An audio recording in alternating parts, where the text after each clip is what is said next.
They said they wanted to honor me. My son's voice was bright on the phone, almost proud. Dad, you made this possible. The IPO, everything. You should be there, front row, when we ring the bell. So I believed him. I booked the ticket. I pressed my Navy suit, the one Margaret bought me before she died. I packed hope, carefully folded between shirts and reasonable expectations that maybe, finally, my son saw me. And then I landed in Seattle, took an Uber to the venue, and stood outside the W Hotel ballroom for 37 minutes before I understood, before I checked LinkedIn and saw the photo. Daniel, champagne glass raised, surrounded by men in expensive suits. Caption, built this from nothing. Grateful for everyone who believed in the vision. No mention of me. No seat with my name. No dad. It started 6 weeks earlier. I was in my workshop in Tucson, sanding down a cabinet I was building for Carol next door, when my phone rang. Daniel. We talked maybe once a month. Usually texts. Quick ones. Busy week or dealing with investors. Catch up soon. So when I saw his name, I thought something was wrong. Dad, hey. His voice had that energy he gets when things are going well. How are you? I'm good, son. Everything okay? More than okay. Dad, we did it. The IPO is approved. We're going public in 6 weeks. I set down my sanding block. Daniel had been working on his software company, Nextstream, for 8 years. I'd watched him pour everything into it. Quit his job at Microsoft, sleep on friends' couches, max out credit cards. And I'd helped. When he needed it, I helped. That's incredible, son. I'm proud of you. Dad, listen. I know this has been a long road, and I know you've been there for me. Every step. I want you there when we ring the opening bell. NASDAQ, New York, the whole thing. My chest did something strange, tightened and opened at the same time. You want me there? Of course I do. You're the reason this is happening. Without your support, your belief in me, none of this would exist. I want you front row, Dad. This is your win, too. After we hung up, I sat in my workshop for a long time. The afternoon sun came through the window at an angle, lit up the sawdust in the air like it was gold. I'd been alone in this house for 3 years since Margaret's heart attack. The silence had become something I lived with mostly. But this, an invitation, recognition. I pulled out my phone and looked at flights. Phoenix to New York, 6 weeks out. $580 round trip. Not cheap, but I still had my retirement savings from 42 years at Raytheon. I clicked purchase. Then I sat back and let myself feel it. Pride. My son wanted me there. The next day, I went to Men's Warehouse. I tried on 3 suits before the salesman. A kid, maybe 25, said the navy one fit me best. Special occasion? He asked. My son's company is going public. He wants me at the opening bell. That's amazing, sir. Congratulations. I bought new shoes too. Black Oxfords that didn't squeak. And I got my watch fixed. The Hamilton my father gave me when I graduated from MIT in 1979. I wanted to look like someone worth having in the front row. Over the next weeks, I followed Nextstream's progress. Tech blogs wrote about them, called them a rising star in cloud infrastructure, a potential disruptor. Daniel did an interview with TechCrunch. The reporter asked him about his journey. He talked about vision, about perseverance, about the early days when nobody believed in him. He didn't mention me, but I told myself that was okay. This was business, the personal stuff that would come at the celebration. 4 days before the flight, I called Daniel, just to confirm details. He didn't pick up. I left a voicemail. Hey son, it's Dad.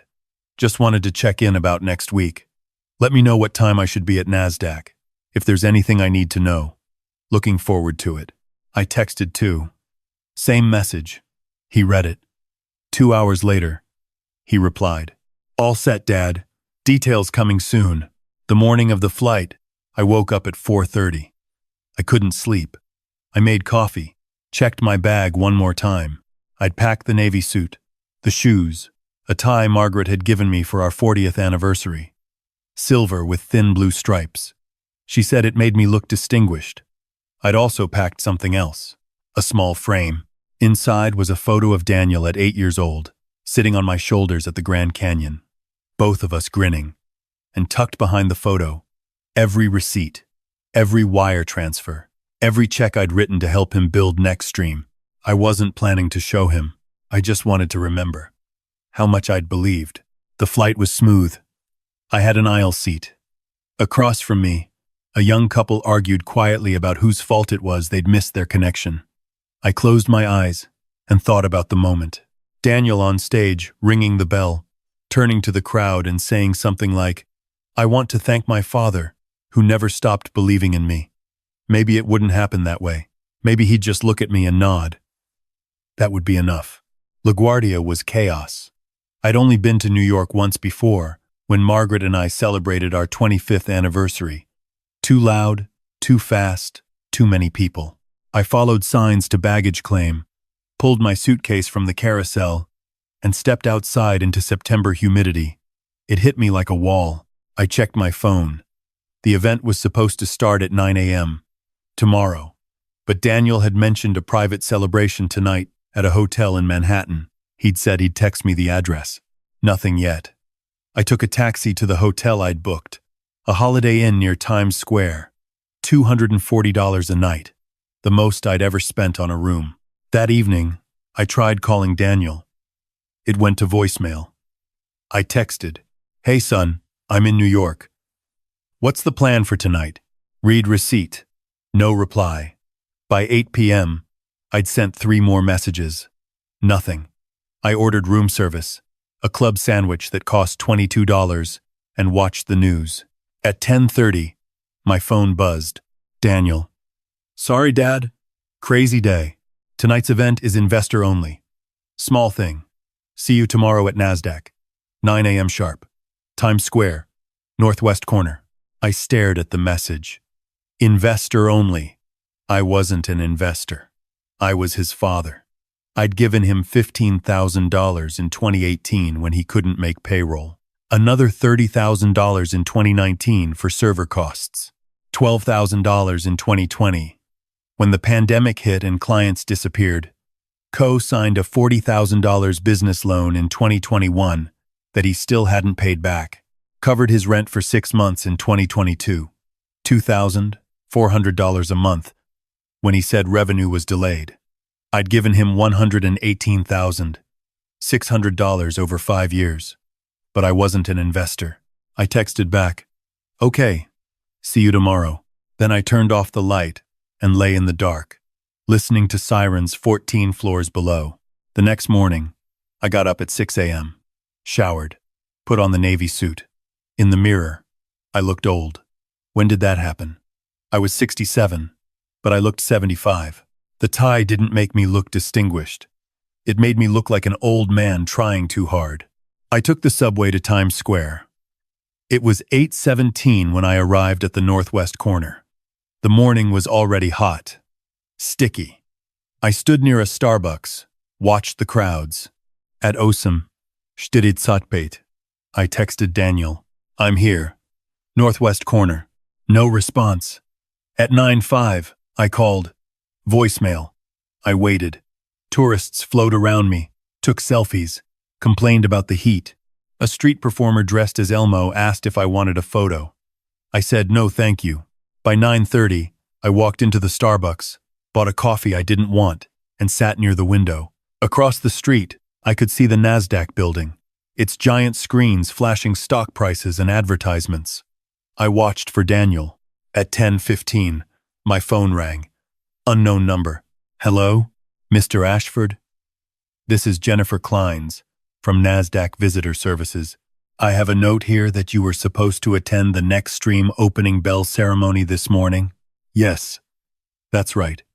I'm Daniel Ashford's father." Pause. "I see. Mr. Ashford, I'm calling because the ceremony started at 9 a.m. and concluded at 9:30. I noticed your name was on the guest list, but there was no ticket left for you at will call." "What?" "It appears there was a last-minute change. The ceremony was limited to essential personnel and primary investors due to space constraints."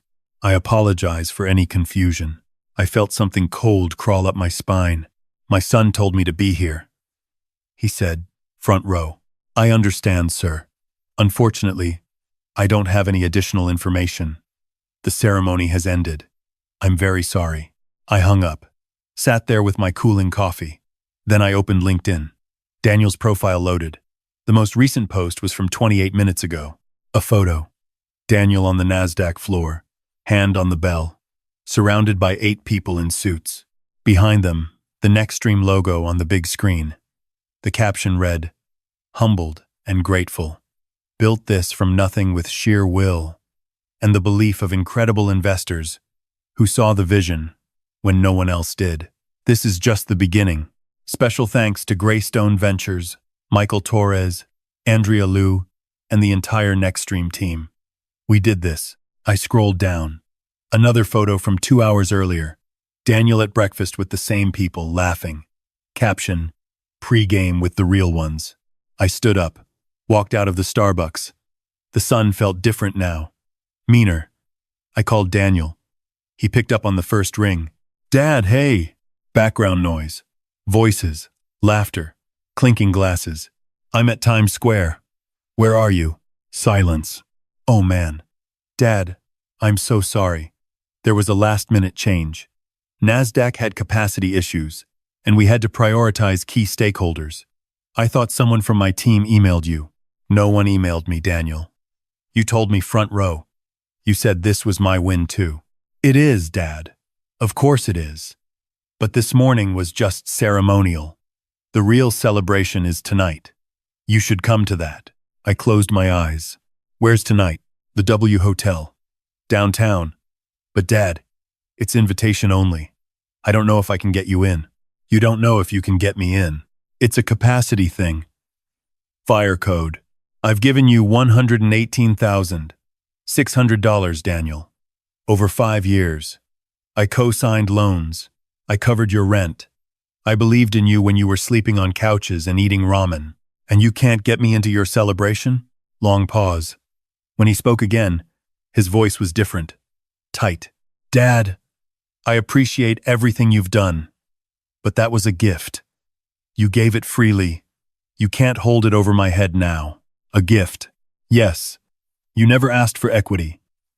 You never asked for a contract. That was your choice." I felt something inside me shift. Something I'd been carrying for years. "Did you tell anyone I helped you?" "What?" "Your interviews. Your LinkedIn post. You said you built this from nothing."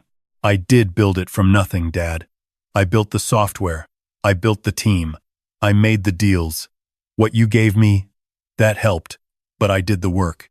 I looked at my reflection in the Starbucks window. Old man in a too-tight suit, standing on a street corner in New York, talking to his son who didn't see him. "Where are you right now?" I asked. "We're at brunch. With investors. The real ones." He caught it. The edge in my voice. "Dad, don't do this. Enjoy your brunch, Daniel." I hung up before he could respond. For a moment, I just stood there. Then I turned off my phone. Not airplane mode. Off. I walked back to the subway, rode it to my hotel, went to my room, and sat on the edge of the bed. The frame with Daniel's photo was on the nightstand. I picked it up, looked at that 8-year-old boy on my shoulders, grinning like the world was magic. Behind the photo, the receipts. I pulled them out, spread them on the bed. Wire transfer to Daniel Ashford, $15,000. June 2018. Memo. Payroll emergency. Check to Nextstream Incorporated, $30,000. March 2019. Memo. Server infrastructure. Wire transfer, $12,000. May 2020. Memo. COVID bridge. Loan co-signed documents, $40,000. September 2021. Rent payments, $2,400 times 6. 2022. Smaller amounts, $800 here, $1,200 there. Groceries when he said he couldn't afford them. A plane ticket to a tech conference. A new laptop when his old one died.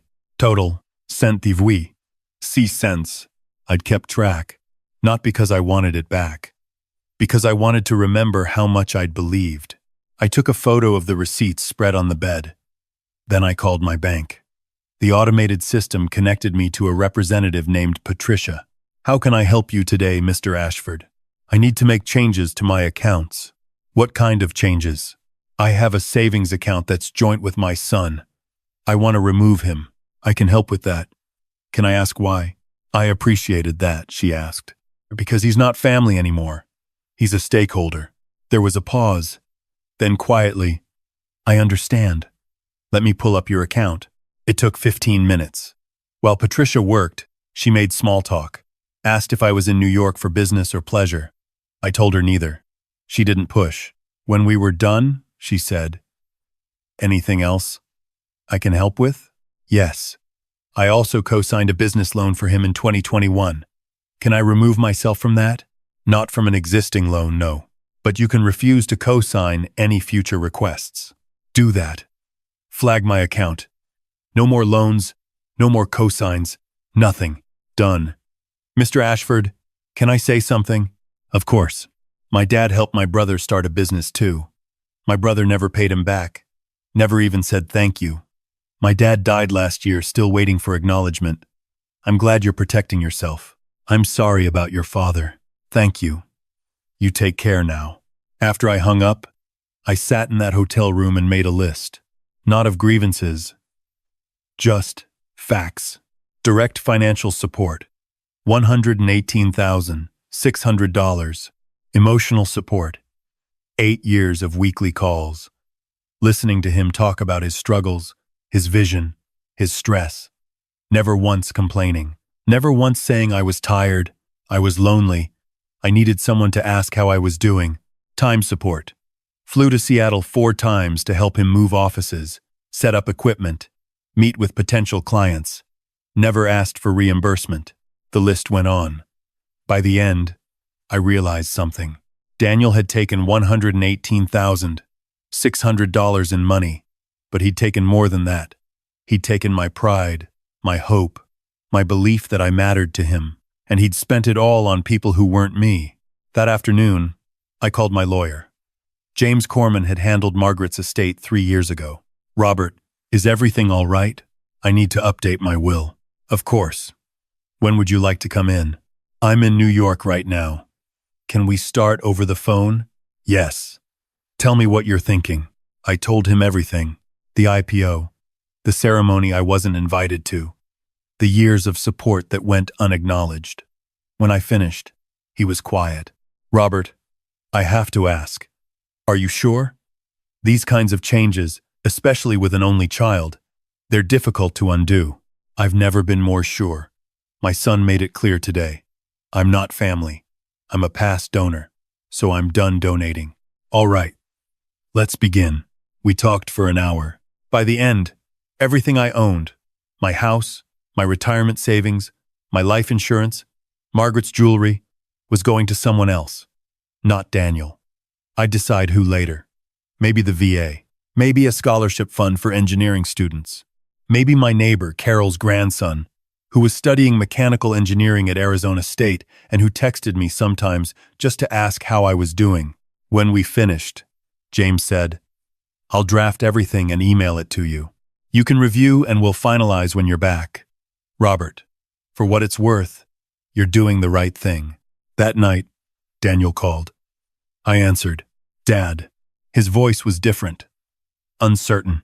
Yeah, I've been thinking about today. I could have handled it better. I waited. I should have made sure you had a seat. That was wrong. I'm sorry. I sat by the window, looked out at the Manhattan skyline. Lights everywhere. None of them for me. Are you sorry? Or are you worried? What? I stopped the automatic transfers from my account. I removed you as beneficiary. I'm changing my will. Everything I have is going somewhere else. Silence. Then, you're kidding. No, Dad. That's insane. Over one mistake? It wasn't one mistake, Daniel. It was the final one. You've been making the same mistake for years. You just got away with it because I let you. I gave you money because you asked. I helped you because you're my son. That doesn't mean, it doesn't mean you own me. I know. You made that clear today. So I'm making something clear too. I'm not a bank. I'm not a backup plan. I'm your father, and if you can't see the difference, then you don't get access to any of it. His breathing changed. Angry, sharp breaths. You know what? Fine.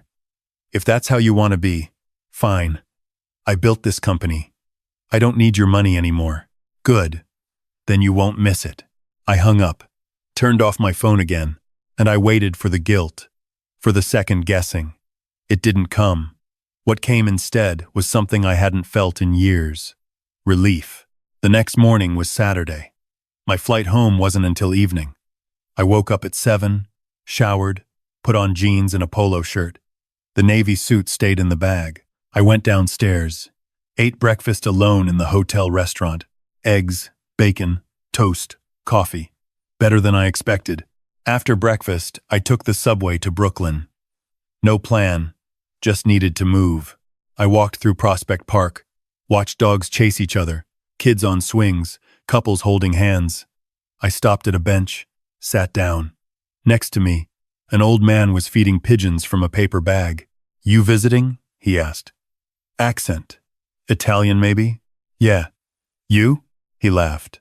I live 2 blocks from here. 62 years. We sat in silence for a while. Then he said, You look like a man with something on his mind. My son didn't invite me to his celebration yesterday. Big career moment. I flew across the country. He forgot about me. The old man nodded slowly. My daughter did something similar. 15 years ago. Her wedding. She said the venue had limited space. Invited her mother's family. Not mine. I wasn't even asked to walk her down the aisle. What did you do? I stopped going to her events. She'd call, ask why I wasn't at her kid's birthday, her anniversary party. I'd say, limited space, remember? She got angry, said I was holding a grudge. Maybe I was, but I was also protecting myself. Did you ever reconcile? He shrugged. She calls on Father's Day. I answer, we're polite, but we're not close. That ship sailed. Do you regret it? Every day. But I also don't. If that makes sense. It does. He stood up, brushed crumbs off his lap. Whatever you decide, make peace with it. Don't spend the rest of your life wondering if you were right. Just be sure. He walked away. I sat there for another hour, watching the park. When I got back to my hotel, there were 14 missed calls. 12 from Daniel, 2 from a Seattle number I didn't recognize. I deleted the voicemails, opened my texts. Daniel, Dad, please call me back. Daniel, I talked to Patricia at the bank. You really did it. Daniel, this is ridiculous. You're my father. Unknown number. Mr. Ashford, this is Carrie Chen, Daniel's business partner. He asked me to reach out. We'd like to talk. I turned my phone off again. That evening, I flew home. The flight was quiet. I had a row to myself. Below, the country spread out in grids and darkness. When we landed in Phoenix, it was 10:30 p.m. I took a taxi home, unlocked my door, stood in my entryway. Everything was as I'd left it. The workshop lights still on, coffee mug in the sink, photo of Margaret on the mantel. I set down my suitcase, made a cup of tea, sat in my backyard. The desert night was clear. Stars everywhere. A coyote called from somewhere close. My phone, still off, sat on the table next to me. I thought about turning it on. Thought about reading Daniel's messages. Thought about calling him back, having a conversation, maybe finding some middle ground. But then I thought about that LinkedIn post. Built this from nothing, and I left the phone off. 2 days later, I was in my workshop when someone knocked. I opened the door. Carol from next door, holding a casserole dish. Robert, I made too much lasagna. Want some? I took it. Thank you. She looked at me. You okay? You seem different. I just got back from New York. How was it? Disappointing. She nodded, like she understood. Then she said, My nephew's coming over for dinner Sunday. Jake. He's 24. Just graduated from ASU engineering. He's got some questions about starting a business. I know you helped Daniel with his. Would you want to join us? Talk to Jake? I don't know if I'm the right person to ask. Why not? Because I apparently don't know anything about building businesses, just about giving money away. Carol smiled. Gently. That's not true. You know about integrity. That's rarer. What time Sunday? 6 o'clock. I'll be there. Sunday came. I walked next door at 6, carrying a bottle of wine. Carol's house smelled like garlic and tomatoes. Jake was in the living room. Tall kid, nervous energy. Shook my hand too hard. Mr. Ashford. Thanks for coming. Carol said you helped your son start a tech company. I helped fund it. He started it. Over dinner, Jake talked about his idea. An app for connecting independent contractors with small construction projects. He'd done market research, built a prototype, had 3 potential clients interested. He needed $20,000 for an LLC, initial marketing, and 6 months of runway. I have $8,000 saved, he said. I'm trying to figure out how to raise the rest. My parents can't help. I've applied for small business loans, but without a track record. It's hard. I listened, asked questions. How would he verify contractors? What's his customer acquisition cost? What happens if a project goes wrong? He had answers. Not perfect ones, but thoughtful.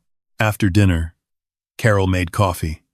Jake and I sat on her back patio. Can I ask you something? He said. Sure. Why did you help your son? Was it because you believed in his idea, or because he's your son? Both, but mostly because he's my son. And that was my mistake. Why is that a mistake? Because he knew it too. He knew I'd help him no matter what, so he never had to appreciate it. Never had to see me as anything other than an ATM. Jake nodded, then said, If you helped me, I'd make sure you knew I appreciated it. Every day, I looked at this kid, 24 years old, nervous and hopeful and honest. I'm not going to help you, Jake. His face fell. Oh, okay. I understand. I'm not going to help you because help implies temporary. I'm going to invest in you. A real investment.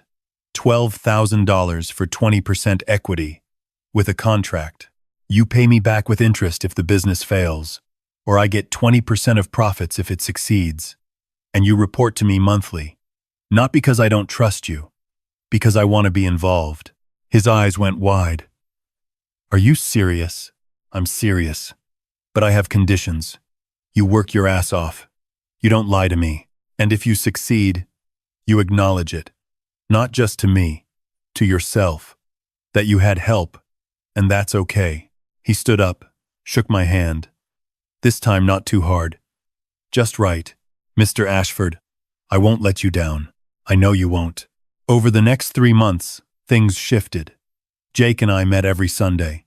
He showed me progress, asked for advice, listened. His app launched in October. By November, he had 40 contractors signed up and 12 active clients. By December, he'd made his first profit, $2,200. He gave me $440, 20%. Then he took me to dinner and said thank you. Daniel called twice more. Both times I let it go to voicemail. Both messages were the same theme.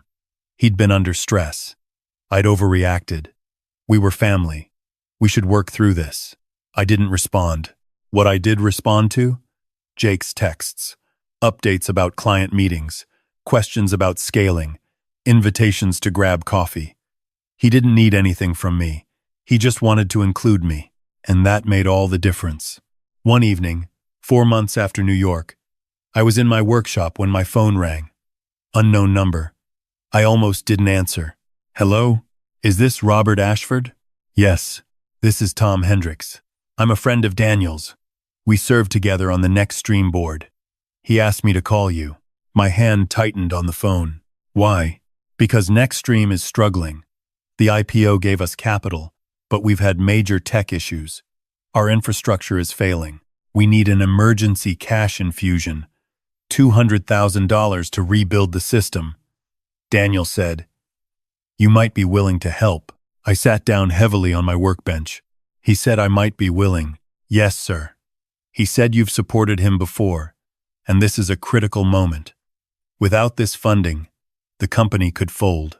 Where's Daniel right now? He's in meetings with other potential investors. But he sent you to call me. Yes, sir. Tell Daniel I said no. Mr. Ashford, I understand there's been some family tension, but this is about the company, about all the people who work there, about preserving what's been built from nothing. Sir, tell Daniel he built it from nothing. He can fix it from nothing too. I'm not a backup plan. I hung up, and this time, I felt something different. Not guilt, not relief, something like peace. 2 weeks later, Carol invited me to Thanksgiving dinner. Her family, Jake. We sat around her table, passed dishes, told stories. Jake stood up during dessert. I want to say something. A lot of you know I started a business this year. What you don't know is that Mr. Ashford made it possible. He invested in me when no one else would. But more than that, he believed in me, and he taught me that if someone helps you, you don't just take it, you honor it. So thank you, Robert, for everything. Everyone clapped. I felt my throat tighten. After dinner, I helped Carol clean up. She said, "You did a good thing with that boy. He did the good thing. I just showed up. That's all anyone wants, Robert. For someone to show up. I'm 67 years old, Carol. I'm just learning that. Better late than never." That night I got an email from Daniel. Subject line, "I'm sorry." I stared at it for a long time. Then I deleted it without reading it. Maybe someday I'd be ready. Maybe not. But right now, I was learning what it felt like to be seen. And I wasn't ready to give that up for someone who'd spent years looking through me. Last week, Jake's app hit $10,000 in monthly revenue. He gave me my 20%, $2,000, and asked if I wanted to increase my investment. I said yes, not because I needed the money, because I wanted to be part of something that valued what I brought. And if you're reading this, if you've ever been forgotten at a ceremony, or anywhere else, if you've ever given everything you had only to be told you built nothing, listen, you don't need permission to value yourself. You don't need an invitation to protect your peace. You can walk away from people who only see you when they need you. I'm 67 years old, and I'm just learning how to do that. But it's never too late. Not for me. Not for you. Your worth isn't measured by what you give. It's measured by who sees it. And if they can't see it, walk away. There are other people, better ones, who will save you a seat without you having to ask.